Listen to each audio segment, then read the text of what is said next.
서대문 공동체 라디오 서대문 이모저모 천충사랑인의 메인 MC 김득희입니다.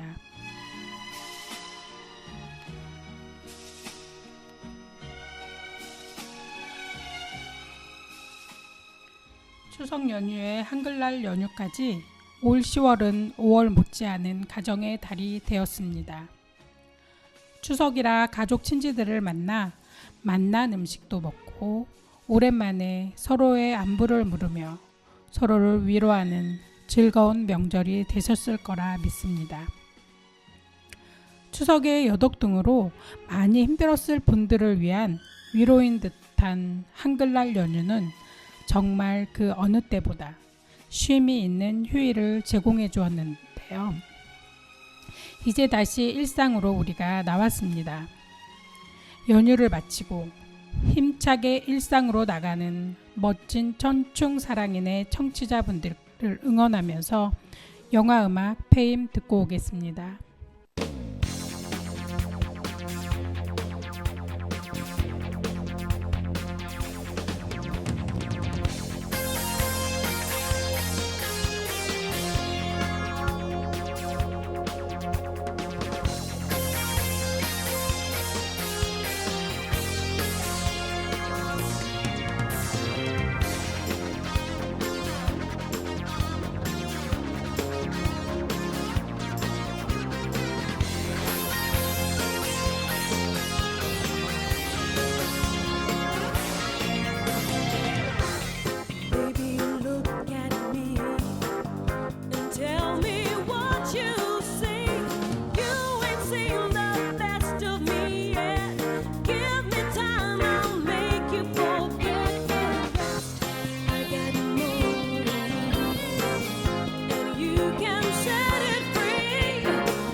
네, 노래 잘 듣고 왔습니다.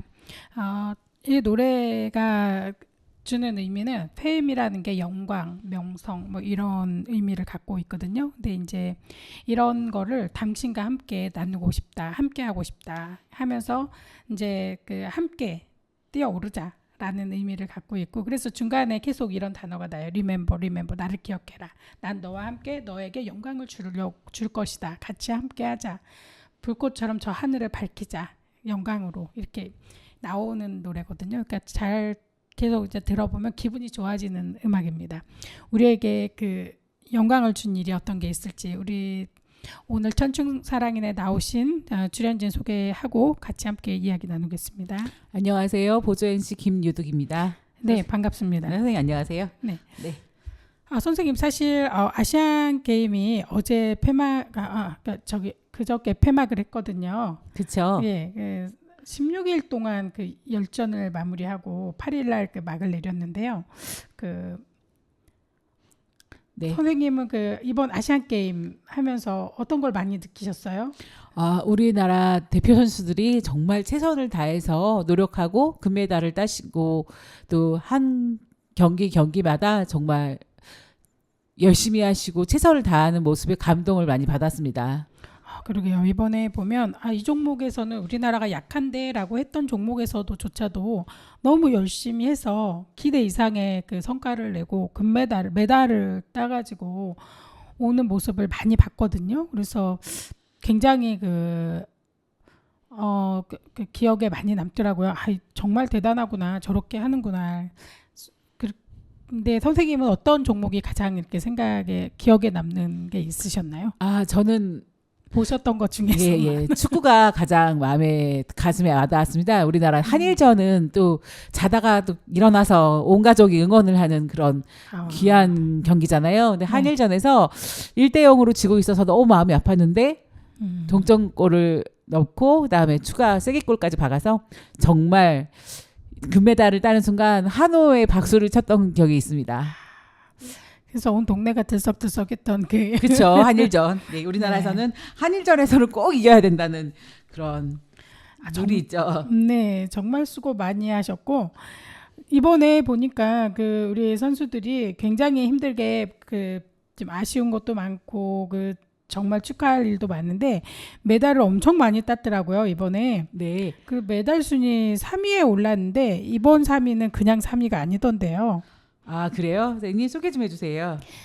지금 중국이 메달 1위로 돼가지고 금메달은 뭐 200개, 일본이 51개, 그래서 이제 2위를 차지했는데 우리는 금메달이 42개예요. 네네네. 그리고 은메달이 59개, 동메달이 89개로 메달 순위 3위에 올랐지만 2위보다 메달 수는 훨씬 많다는 거. 네, 2개 더 많네요. 네.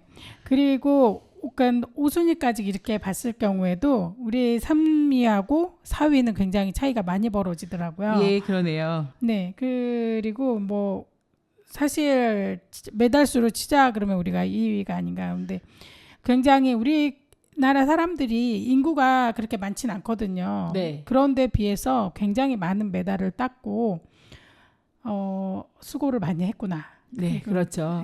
네. 다양한 얘기가 있지만 우리나라 장미란 역도 선수를 이어서 13년 만에 또 역도에서 금메달을 땄습니다. 그래서 네. 장미란 선수 잊지 못하는데 네네. 운동할 때는 그렇게 막 힘이 써 보이더니 운동을 하지 않고 지금 있을 때는 어쩜 그렇게 이뻐지시는지 그렇죠. 네. 깜짝 놀랐습니다. 네.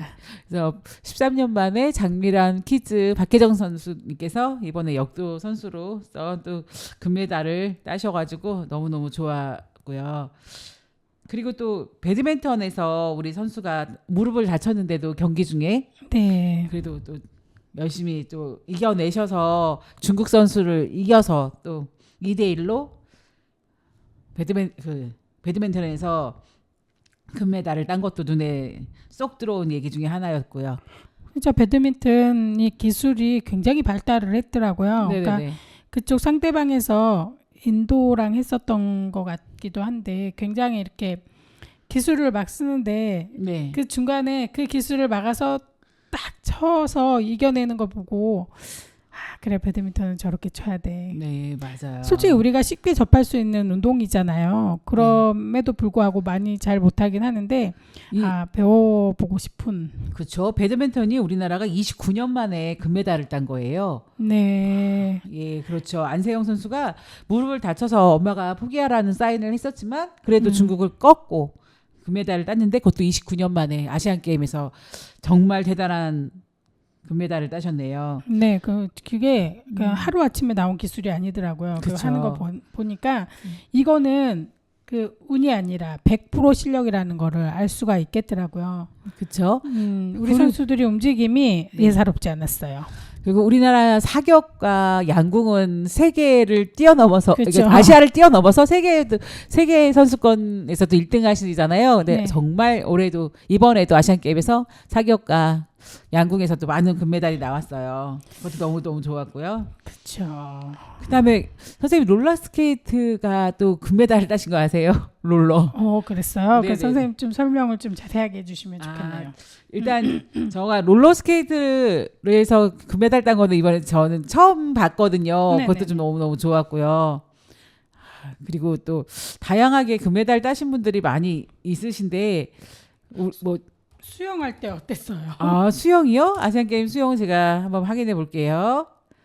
수영도 일단 우리나라에서는 수영을 엄청 잘 하더라고 이번에. 그쵸. 그래서 그 수영 계속 몇 관왕 뭐 1관왕, 2관왕, 3관왕 막 계속 나가는데 네네. 그거 보면서 와 대단하다. 그쵸. 우리나라가 저렇게 예, 우리나라 수영에서도 금메달을 따셨고 네. 김우빈 선수, 그다음에 양궁에서는 임세현 선수, 또 황선우 선수도 있으시네요. 사격, 양궁.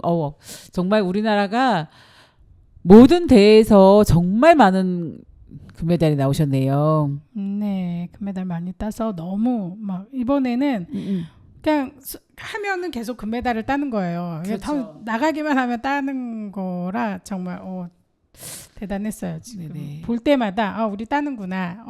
결승 나가는구나. 이번에 준결승이야? 그럼 결승 나가겠네. 그러니까요. 우리나라 야구에서도 정말 야구 너무 재밌게 잘하시더라고요. 그래서 정말 2대0으로 이겼잖아요. 대만한테. 그것도 너무 좋았어요. 그러니까 이번에는 진짜 볼만했다. 그쵸, 그리고 우리 볼만했어요. 그거 아주 국민들이 지나가는 말로 계속 하는 말이 국민들은 훌륭한데. 그렇죠. 국민들은 어디에 내놔도 진짜 그 부족함이 없는 그런 게 그런데 막 이렇게 얘기를 하시면서 네, 그 태권도는 우리나라가 제일 잘하잖아요. 그래서 네. 태권도에서도 당연히 금메달이 나오셨고요. 네. 그렇죠. 근대 오정에서도 우리나라 이번에 금메달을 땄어요. 골프도 그렇고 롤러스케이트, 탁구, 뭐 소프트 테니스, 배달이 없는 데가 없는데요. 그렇죠. 거의 다 뭐 메달 없는 데가 없었던 것 같아요. 선생님 바둑에서도 금메달이 나왔습니다. 네. 신진서님이 금메달을 네. 따셨네요. 네. 와, 진짜 우리나라 선수들 그 누구 하나하나 빠지는 데가 없으시네요. 와, 멋지세요. 그러니까 뭐 안 받은 그게 없고 기록도 막 다 새로 막 이렇게 갈아엎으셨네요. 하고. 그래서 참 자, 이렇게 우리나라 선수들을 메달이 42개의 메달을 다 하나하나 금메달, 동메달,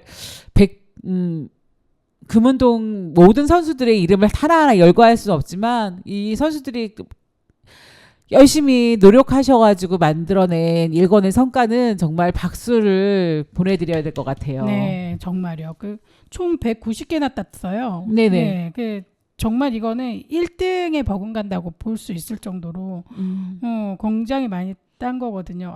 진짜 솔직히 인구가 우리가 별로 안 되잖아요. 그렇게 많은 인구가 아니고 계속 인구가 줄어드는 그쵸. 상황인데 이 적은 사람들 중에서 이렇게 훌륭한 사람들이 많이 나온다는 거는 굉장히 국민들이 지금은 에너지가 넘치고 뭐든지 하면 좀 끈기 있게 그다음에 뭐 우리나라에 가지고 태어난 뭐 강인함이 있어서 모든 대회에서 그리고 실전에 강하다 그러나요? 그렇죠. 우리나라 네. 사람은 실전에 강하죠. 연습을 정말 피나는 노력을 해서 연습을 하시고요.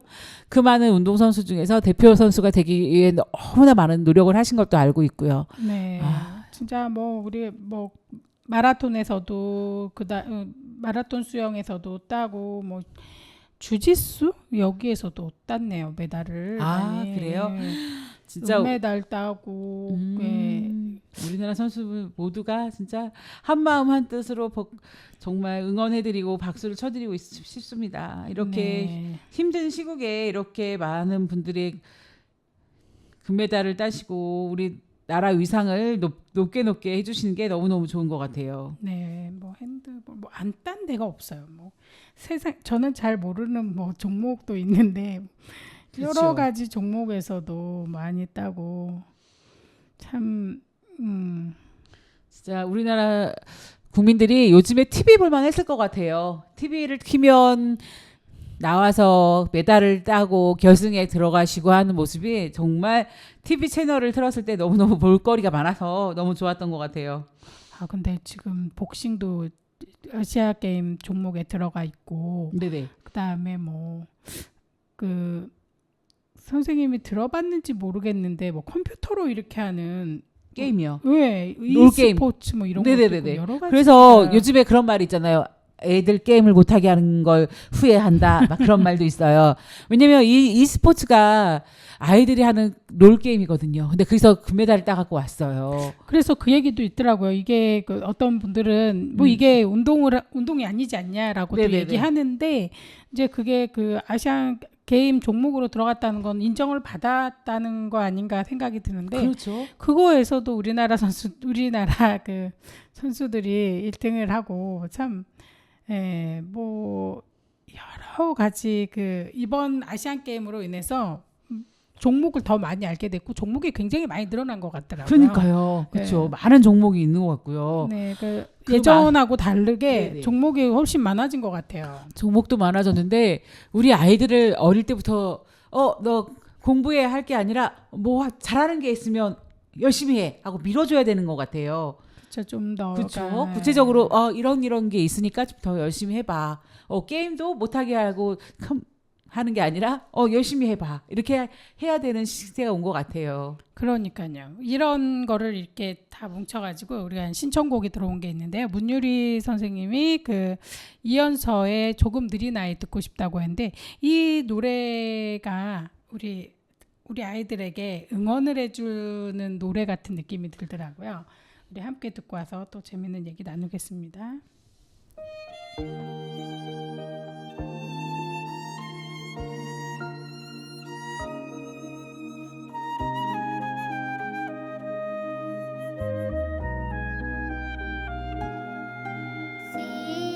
시간보다 더 빠른 세상에서 친구보다 앞서라는 세상에서 누구보다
잘 듣고 왔습니다.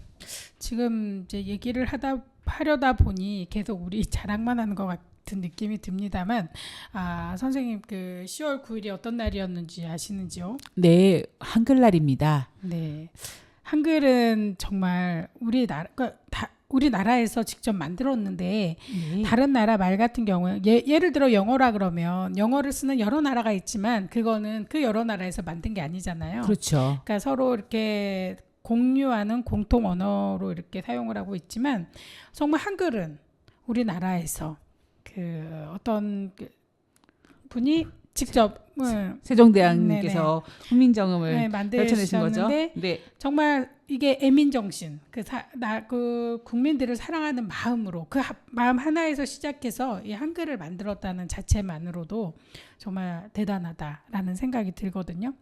예, 그렇죠. 그때도 물론 우리가 언어가 없었던 게 아니에요. 우리도 말을 하고 살았죠. 그러니까 네. 한국말을 하고 살았던 거죠. 그러니까 그 조선 말일 수도 있죠. 그때는. 근데 이제 우리는 계속 언어를 사용하고 있었고, 하지만 이게 글이라는 게 만들어졌다는 거는 굉장히 큰 차이가 있거든요. 네. 그러니까 문자로 남긴다는 거는, 그러니까 말은 이렇게 한 번 하면 흘러가서 없어지는 거지만 문자로 남아서 글이 되고 신문이 되고 이렇게 전달을 하게 되면 이게 굉장히 큰 파급력을 주고 사람들한테 이해도를 굉장히, 그러니까 어디서 말이 나왔는데 말이 와전됐다는 말 들어볼 예, 수 있고, 그렇죠. 그다음에 작은 말이 커다랗게 됐다 막 이렇게 되는 게 네. 굉장히 많잖아요. 그런 그렇죠. 것처럼 그러니까 언어가 글자가 만들어져서 이게 전달이 되면은 원하는 내용이 거의 다 100%는 아닐 수도 있지만 거의 다 전달이 된다고 보면 되거든요. 굉장히 이 언어라는 게 중요한 거고 백성들한테도 굉장히 도움이 많이 되는 건데 문명이 엄청 크게 발달할 수 있는 게 언어거든요. 네. 근데 이 언어를 세종대왕이 진짜 이거를 국민들을 그러니까 본인들은 글이 있었어요. 옛날에 한자가 있어서 한자를 서로 이렇게 그렇죠. 소통을 했잖아요. 네. 이 한자도 우리나라의 민족이 만들었다 이렇게 말이 나오기도 하는데 제가 이제 뭐 이게 맞습니다 아닙니다라고는 말을 못하지만 그렇게 이제 그 내용이 전해지고 있는데요. 이 한글 같은 경우에는 그런 이렇게 한자가 굉장히 쓰기가 힘들어요. 그러니까 네. 그 양반이 아닌 경우에는 한자를 배워가지고 이렇게 소통한다는 게 쉽지 않고 자기가 원하는 걸 옛날에는 거의 뭐 방송도 없고 핸드폰도 없고 하니까 내가 원하는 말을 전하려면 글을 써서 보낼 수밖에 없잖아요. 그렇지 않으면 그렇죠. 아예 소통이 안 됐잖아요. 네. 그리고 소통할 수 있는 방법은 진짜 연기를 떼거나 불을 지펴 올려서 아니면 새를 통해서 이렇게 전달했는데 글이 있어야지 그 새라도 통해서 하는 것처럼 네. 이제 국민들도 이렇게 모르게 사는 건 너무 안 됐다 생각을 하셔가지고 이렇게 글을 만들었는데 정말 이건 대단한 것 같아요. 그래서 세종대왕은 어떤 분이셨는지 언제 이 한글이 만들어졌는지 한번 보겠습니다. 그 세종대왕의 성함은 이도라고 하시는 분이고요. 네. 시호는 세종대왕이라고 돌아가신 후에 이제 만들어진 거겠죠. 네. 그다음에 생년월일은 1397년에서 1450년 예. 동안 이렇게 재위를 하셨고 그때는 이제 생물년이고 그 재위는 1418년부터 1450년까지 하셨고요. 자녀가 몇 명이셨는지 아시는지요? 글쎄요. 다자녀를 두셨다고 들었던 것 같아요. 맞습니다. 18남 4녀. 네. 이거를 두고 말이 많기는 합니다만 예, 대단히 그 자복하셨네요. 자녀분들이 네. 많고 취미는 공부, 독서였으며 좋아하는 음식은 뭐 고기를 굉장히 좋아하셨다고 얘기는 들으셨을 것 같은데 네. 근데 관심사가 백성을 위해서 내가 뭘 할까, 뭘 할 수 있을까라는 그 애민 정신이 있었다는 거예요. 다른 것 다 떠나서 백성들을 위해서 뭔가를 하고 싶어 하셨다는 게 굉장히 중요한 것 같아요. 예. 그 마음이 있었기 때문에 이렇게 여러 가지 우리 국민들을 위해서 우리에게도 굉장히 좋은 게 많이 남았는데요. 선생님 한글에 대해서 혹시 알고 계시는 거나 얘기해 주고 싶으신 게 어떤 게 있으신가요? 한글에 대해서 어떤 얘기를 말씀하신 잘 모르겠네요. 선생님 혹시 훈민정음에 해례본이 있다는 걸 들어보셨나요? 아, 예, 들어봤어요. 네. 그리고 그러니까는 그 해례본이 있는데 언해본도 있고 해례본이 있는데 그 해례본은 예. 그 한글을 왜 만들었는지 그 목적과 그다음에 그거를 어떻게 만들었는지 해석을 해놨어요. 아, 그래요? 네, 그러니까 네네. 한글을 내가 왜 만들었는지 아, 1번 그다음에 이거의 창제 원리 이거 네. 어떻게 만들었는지 이거는 혀를 이렇게 굴려가지고 이렇게 하는 거고 이렇게 만들었고 이렇게 발음하는 거야라는 거를 자세하게 설명을 네. 해놓은 부분이 있어요. 예. 그 첫 번째는 앞부분은 세종대왕이 지으셨고 뒷부분은 집현전 학자 정인지, 최양, 박팽년, 신숙주, 성삼문, 이계, 이선노, 강희안 등 8명이 함께 지었는데요. 네. 그 세종대왕이 쓴 정음편이라고도 하고 예의편이라고도 부르는데 이 부분은 신하들이 예의편이라고 부르는데 이 부분은 세종대왕이 서문을 쓰고 예의를 이렇게 썼어요. 근데 그 예. 내용에서는 내가 왜 이거를 썼는가 그쵸. 그거에 대해서 이제 설명을 하고 이 28자에 대해서 또 설명을 해놨습니다. 그러니까 저희 한글의 우수성을 세계가 다 알아주지 않을까 싶네요. 네. 그리고 이 뒤에 이제 뒷부분은 그러니까 세종대왕이 이 28자에 대해서 설명을 해서 이제 썼잖아요. 앞부분에다가. 그렇죠. 네. 근데 뒷부분에는 이제 학자들이 왜 어떻게 이게 지어졌는지 설명을 쫙 써놨어요. 근데 예, 이게 예. 다 뭘로 쓰여 있을까요? 한자. 네, 있죠. 맞아요. 한자로 쓰여 있어요. 네. 거의 다 한자로, 그러니까 거의 99%가 한자로 다 써 있는 거죠. 그렇죠. 예, 한자로 써서 설명을 한 거예요. 그러니까는 지금 이거를 해설을 국민들이 한글로 써놔도 못 알아보겠지만 한자로 해서 이렇게 남긴 거예요. 자세하게. 네네. 그리고 이제 그 해례본이라는 게 해설서라는 뜻이에요. 그렇죠. 예, 예. 그래서 이제 그 앞부분을 그 태종대왕이 쓰신 부분에도 서문이 있고 그 다음에 설명이 있고 뒤에 연구자분들이 썼던 내용에도 서문이 있고 해석하는 부분이 있고 이렇게 나와요.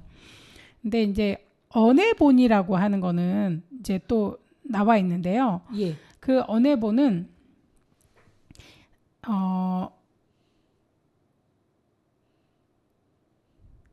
그 선생님 이 말을 들어보셨을 것 같은데 내용이 그 나란 말씀이 둥기게 달아 이 내용 아세요? 아, 네. 그렇죠. 네. 이게 이제 서문이라고 하는 내용이거든요. 우리가 이제 그러니까 학교에서 배웠던 거. 그렇죠. 예, 이게 이제 훈민정음 언해본의 전문 네. 원문 해석 총정이 이렇게 돼 사람들이 이제 굉장히 많이 공부를 하고 있는데 그게 훈민정음 언해본이라고 하는 게 있어요. 언해본이라는 거는 한국말로 써놓은 곳이거든요. 네네.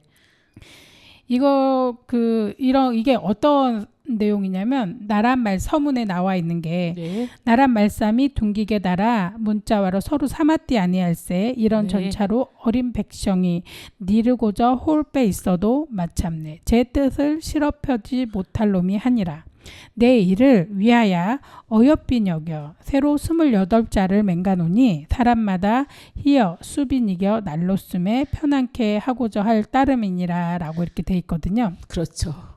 이 내용이 둥기게 달아라는 말이 중국이라는 말도 있지만 그냥 한자와 서로 이렇게 한자가 돼 있어서 네. 서로 이렇게 대화가 힘드니까 그렇죠. 그러니까 이걸로 백성들이 말하고자 하는 게 있어도 제 뜻을 잘 펴내지 못하는 게 참 안 됐다. 그래서 이거를 내가 가엾게 여겨. 어여삐 여기다는 말이 예. 가엾게 여기다는 말이에요. 네네네. 그래서 내가 새로 28자를 만들어서 네. 사람마다 쉽게 익혀서 편안하게 하고자 한다라고 해서 이제 이렇게 그 세종대왕께서 이렇게 써놓은 거를 또 언해본으로 이렇게 나와 있거든요.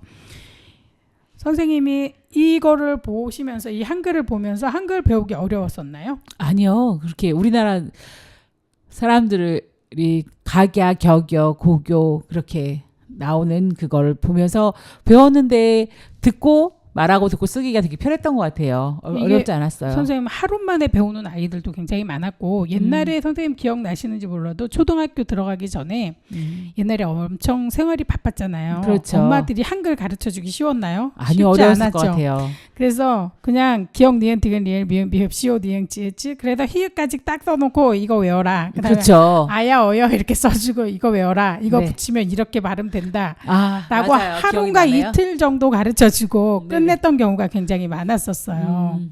그리고 초등학교 입학하지 않으셨나요? 아, 맞아요. 그 기억이 나네요. 네, 조금 이렇게 우리가 받침을 많이 틀리고 힘들었던 기억은 조금씩 있긴 하지만 그래도 이렇게 해서 정말 뭐 일주일 안에 배워서 학교를 가기도 많이 했거든요. 네, 그렇죠. 저희 집 요즘 애들은 뭐 한글 떼기 뭐 그런 것도 많이 나오고 스티커 붙여가면서 한글을 배우고 통문자를 배우고 하고 있지만 예전에는 정말 엄마가 가르쳐 주신 각야격여 썼던 것 같고 아야 어여 그렇게 해서 대화는 잘 통하지만 글로 쓰기가 힘들었고 받아쓰기가 힘들었었던 기억이 나네요. 네, 진짜 한글이 살짝은 이 받침이 있어서 어려운 발음도 있고 또 뭔가 두음 법칙 무슨 법칙이 굉장히 많잖아요. 연음 그렇죠. 법칙 이러다 보니까 발음도 우리가 이게 맞나? 이렇게 읽는 거 아니야라고 헷갈리는 경우가 사실은 많이 있기는 해요.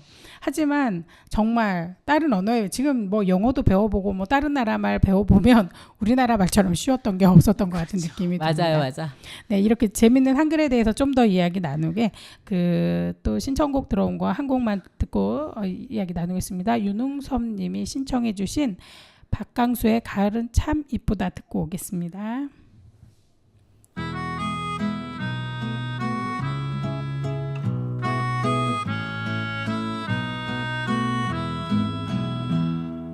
가을은 참 예쁘다 하루하루가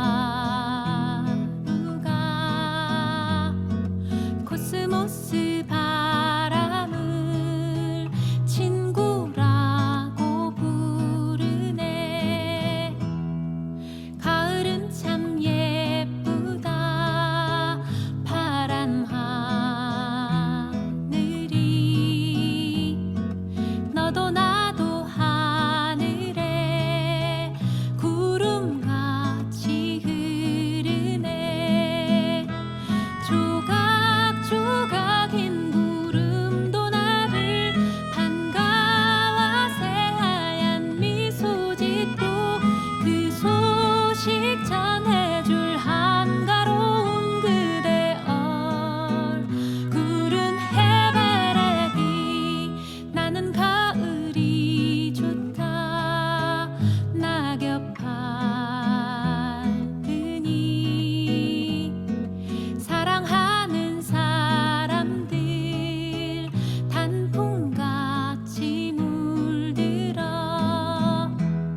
이 노래를 들으니까 가을이 정말 이쁘게 느껴지네요. 네. 우리 한글이 선생님, 제가 아까 얘기했던 것 중에 하나가 그 문자가 있었을 때하고 문자가 없었을 때하고가 굉장히 큰 차이가 있다고 했는데요. 네. 선생님 혹시 선사 시대를 기억하시나요? 우리가 그 신석기 시대, 구석기 시대 이런 말 들어본 적 있으세요? 예, 그럼요. 학교 수업 시간에 열심히 공부할 때 들었죠. 네, 이게 그 선사 시대라고 하는 게 우리가 얘기 들어보면은 선사 시대가 있고 역사 시대가 있거든요. 이게 네. 선사 시대라고 하는 하는 거는 글씨가 아무것도 없었을 때, 문자를 사용하지 않았을 때를 선사 시대라고 하고요. 역사 시대는 문자가 있어서 글로 남기던지 뭐 그러니까 이렇게 우리가 문자를 사용했을 때를 역사 시대라고 하거든요. 네. 그래서 선사 시대에는 문자를 사용하지 못했던 구석기와 신석기가 있고 역사 시대, 그러니까 우리가 문자를 써서 역사를 남기잖아요. 그래서 네네. 역사 시대라고 이렇게 부르거든요.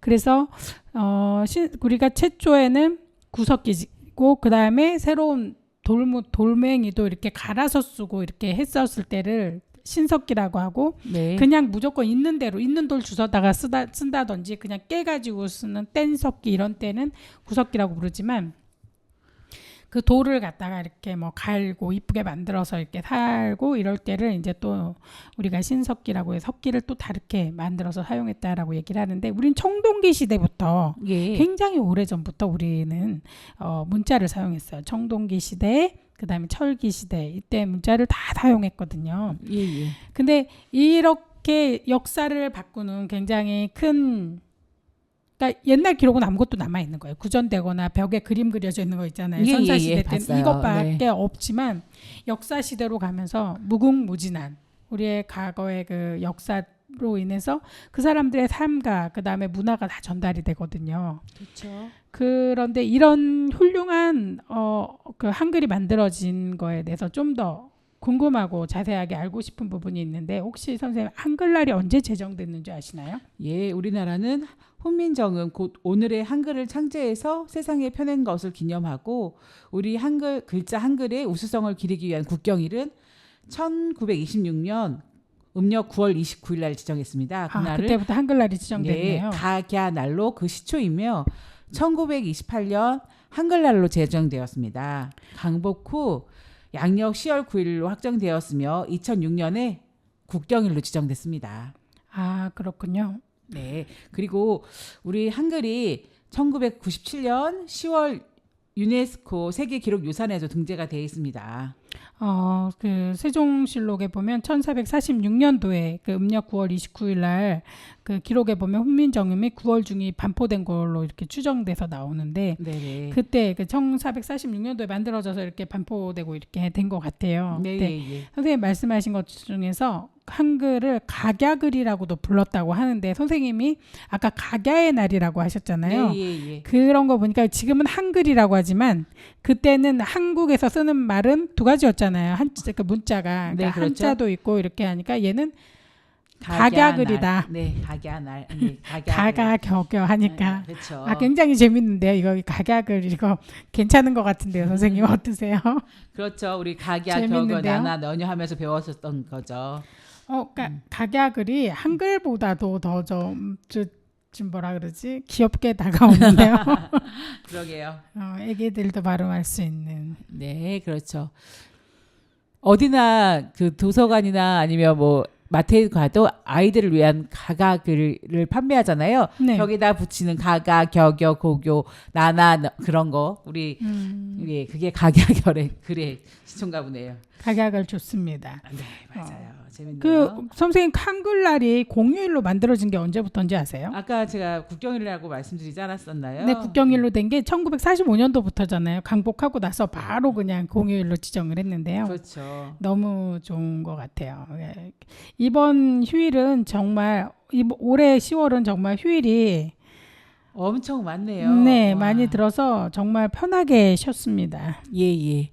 근데 한글날이 끝나고 나서부터는 쉬는 날이 없이 이제 열심히 일해야 되는 때가 됐죠. 그러네요. 지금 이제 11월 달력을 보고 나서는 좀 아쉬움이 많이 남죠. 네, 그러니까 일을 진짜 열심히 해야 되겠구나. 네. 라는 생각이 많이 들더라고요.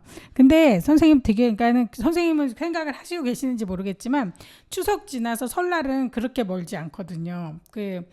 지금 1월부터 8월까지 가야지만 추석이 오잖아요. 근데 그쵸. 음력 1월 1일부터 그러니까 음력 8월 15일 지나서 추석 지나서 1월까지는 한 4개월 정도 남았기 때문에 그래도 힘들다고 해도 그래도 또 이제 추석 명절 연휴를 그렇게 오래 안 기다려도 오는구나. 설 명절이 생각이 그렇죠. 네. 들더라고요. 그러니까 계산을 하게 되더라고요. 갑자기 저는 이거 언제 또 시나. 근데 추석 명절이 너무 막 반갑고 그립고 막 사람들이 더 크게 막 생각하는 거는 아주 오랜 동안 못 쉬어서 그런 명절 그러지 않았을까라는 생각도 들고 그다음에 먹는 게 굉장히 풍부하잖아요. 그렇죠. 설에 지내는 거와 다르게 굉장히 풍성한 음식으로 뭐 제사상도 아마 좀 다를 것 같아요. 설에 올리는 제사상과 차례상, 제사상 뭐 이쯤에 올리는 거는 좀 다르지 않을까. 네, 그런 그러네요. 느낌이 들더라고요. 이번 지금 이제 벌써 선생님 가을이 왔는데 아까 가을이 참 좋다라는 노래를 들으면서 가을에는 무언가를 해야 될 것 같은 느낌이 많이 드네요. 네네. 선생님은 가을이 되면 어떤 걸 제일 많이 해보고 싶으세요? 가을은 뭐니 해도 여행 아닐까요? 그러니까요. 날씨가 비도 가끔 오긴 하지만 정말 장마도 없고 하늘은 맑고 쾌청한 그러니까 너무나도 예쁜 하늘을 보면 집에 있는 게 뭔가 문제가 있는 것 같은 느낌이 들면서 신발 신고 밖으로 나가야 될 것 같은 마당에 그렇죠. 서서라도 문 밖에 나가서라도 하늘을 바라봐줘야 될 것 같은 느낌이 들더라고요. 그러겠네요. 근데 선생님 가을 되면 우리가 정말 기대하고 이제 좀 단풍이 예쁠 것 같은데 라고 생각을 많이 하잖아요. 그렇죠. 가을은 또 단풍의 계절 아닐까요 싶네요. 네, 그래서 선생님은 혹시 뭐 가을이 되면 쉽게 갈 수 있는 그런 데가 어디 있으세요? 선생님이 자주 가시는데. 저는 그렇게 자주 여행을 다니지는 않는데 각 청량리를 많이 이용을 해요. 청량리에서 열차 타고 네. 가까운 양평, 가평 뭐 그런 쪽으로 친구들 만나러 가거든요. 저는 되게 좋은 것 같아요. 그러게요. 그쪽이 진짜 멀지 않은 곳이면서도 굉장히 자연이 많이 녹음이 지고 그게 다시 단풍으로 이렇게 우리에게 가을에 예쁜 화려한 색깔을 이렇게 선사해줘서 너무 이뻐요. 네네네. 선생님 좋은 데로 가시는군요. 뚜벅이들이 만나서 갈 수 있는 거는 기차 여행인 것 같아요. 멀지 않고 당일로 갔다가 짧은 시간 여행을 하고 온다는 것 자체도 좋더라고요. 맞아요. 진짜 그거 정말 좋아요. 진짜 기차로 1시간 정도 이내에 갈 수 있는 공간은 우리에게 뭐 축복을 준 공간이죠. 내려서 정말 자연도 좀 만끽하고 공기도 좋은 공기 마시고 그다음에 밥도 맛있는 거 사 먹고 오면 그게 힐링이지 않을까 드는 생각이네요. 그런 예. 생각이 많이 드는데요. 그렇게 이제 기차 여행을 못 가는 경우도 있잖아요. 그것도 진짜 날 잡아야 가는 건데 네네. 선생님이 가평이나 이렇게 거기 가면은 어떤 활동을 하다가 오세요? 친구들과 일단 양평역에 내려서 가까운 곳은 이제 걷기보다는 그냥 택시를 타고 좋은데 여행지를 가달라고 부탁을 하고 그래서 여행하고 오거든요. 근데 택시기사 분에게 의지하고 가시는 건가요? 그쵸. 그럼? 그것도 괜찮은 방법이네요. 네. 모를 경우에는. 그렇죠. 길을 잘 모르기 때문에 네. 저희가 어디가 좋겠다 하고 이렇게 말씀드리면 금방 데려다 주시더라고요. 그래서 힘들지 않게 여행을 하고 있죠. 근데 서울 시내에도 가볼 만한 여행이 많은 것 같아요. 그렇구나. 서울 시내에 대한 여행지는 선생님이 노래 한 곡 더 듣고 와서 선생님 소개해 주시면 좋을 것 같은데요. 네. 김사면 선생님이 신청해 주신 유채훈의 동행을 듣고 와서 우리가 선생님 서울에서 우리가 좀 더 쉽게 자연과 친해질 수 있는 공간이 어디 있는지 한번 말씀 나누겠습니다. 네.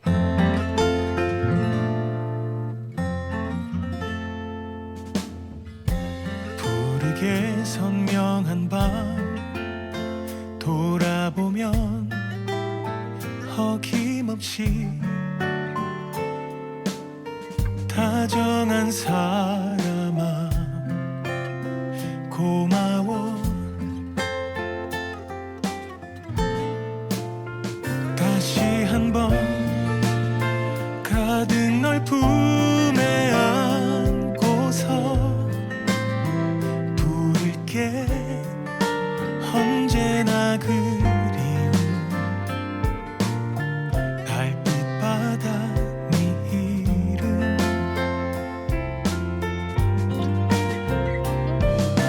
너와 걷고 싶다. 끝없이 길고 긴 밤을 고요한 별을 보며 함께해.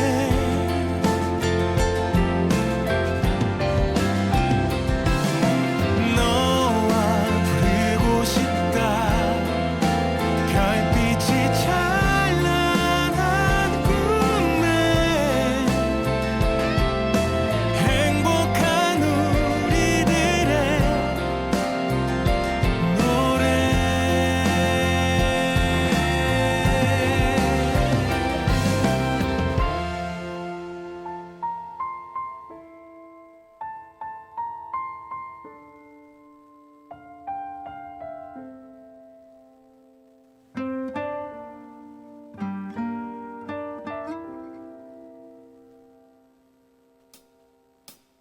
쉴 곳 없이 모질게 달려왔지만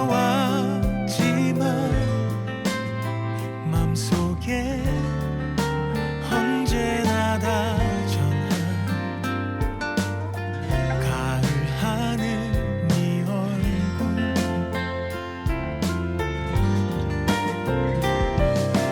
너와 걷고 싶다.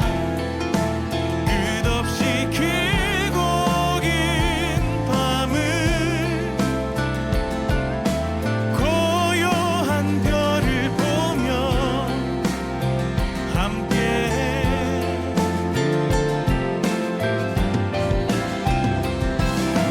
너와 부르고 싶다. 별빛이 찬란한 꿈에 행복한 우리들의 노래.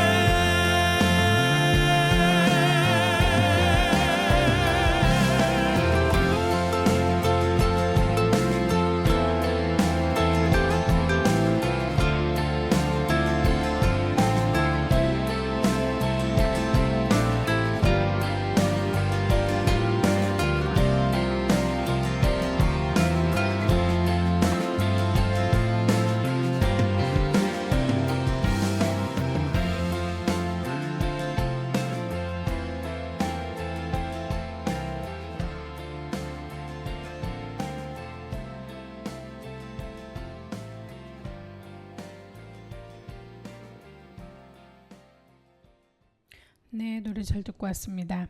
네, 가을에 우리가 여행 가고 싶었던 여러 군데가 많이 있긴 한데 서울에서 갈 수 있는 그 가까우면서도 뭔가 이색적인 공간이 어디가 있을지요, 선생님?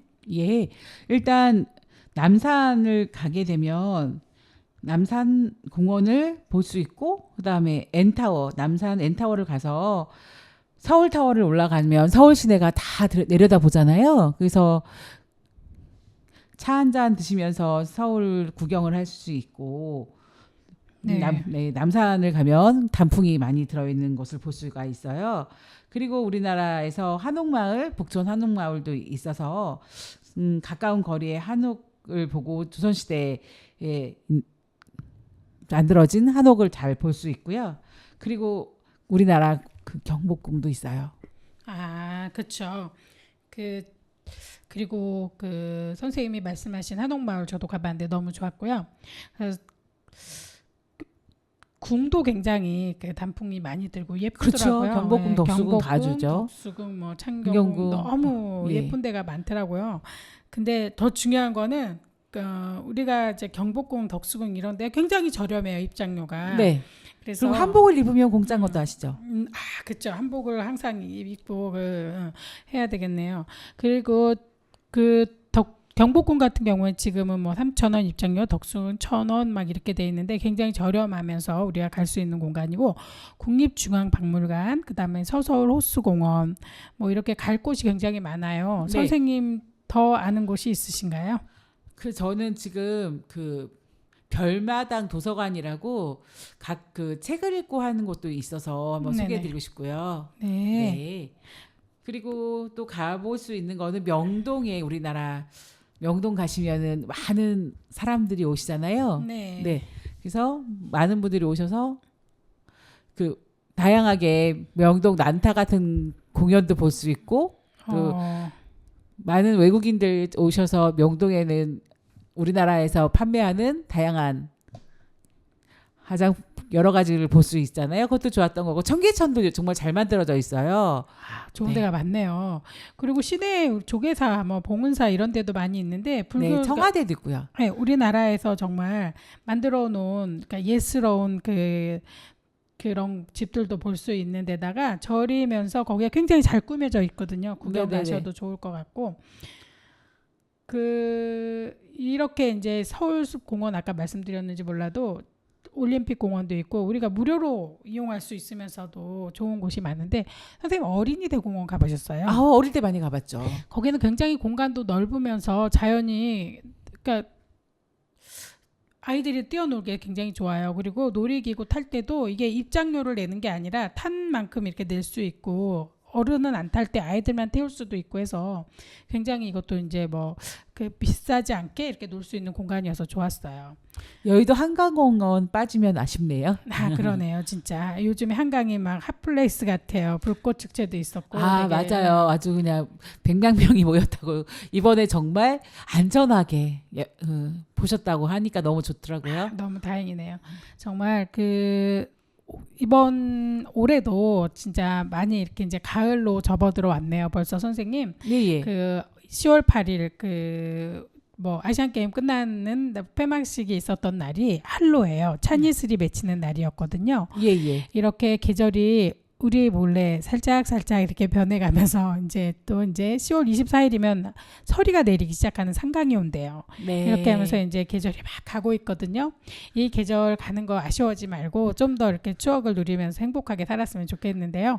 선생님 마무리 말씀 한 말씀 해주시면 듣고 우리가 신광섭님이 신청해주신 김동규의 나만의 슬픔 들으면서 마무리하겠습니다. 네, 우리의 한글을 소중하게 여기고 살아갈 수 있는 한글날이 있어서 너무 좋았고요. 우리 선수들이 최선을 다해서 게임을 하신 아시안 게임 정말 고생하셔서 너무 좋았고요. 이렇게 방송할 수 있어서 너무 좋습니다. 감사합니다. 너무 감사합니다.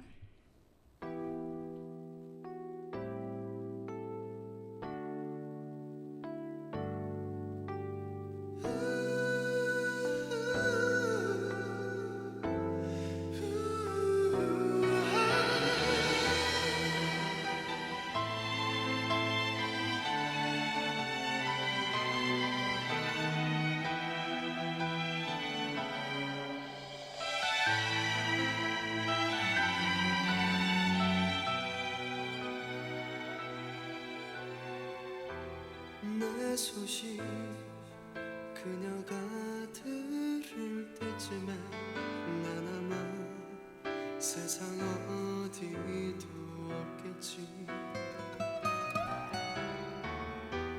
친구야, 내게 허락된 시간이 이제 다 되어가나 봐. 알리지 말아줘. 차라리 그녀가 모르게 아무런 슬픔도 남기긴 싫어. 연락이 닿아도 올 수가 없을 거야. 이제는 다른